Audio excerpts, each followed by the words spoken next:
আকৌ ভালকৈ ট্ৰাই কৰিবা, আকৌ ভাল হ'ব হা। ঠিক আছে।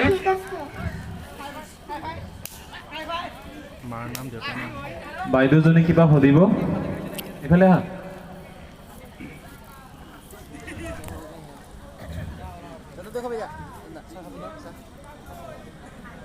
हेलो মা শিকাইছে ন তোমাক? খুব ধুনীয়া শিকাইছে আৰু তুমি ধুনীয়াকৈ শিকিছা আৰু ভালকৈ শিকিবা হা। আৰু অকণমান ঘূৰি ঘূৰি নাচিব ট্ৰাই কৰিবা দেই, হ'ব? অ'কে, তোমাৰ উজ্জ্বল ভৱিষ্যত কামনা কৰিছোঁ। এতিয়া তুমি যোৱা। এটি পুৰস্কাৰ সম্মানীয় ঘটনা এইমাত্ৰ হৈ যোৱা নৃত্যটি সন্তুষ্ট হৈ দীপাঞ্জলি বৰুৱাই 10 টকাৰে পৰিচিত কৰিছে।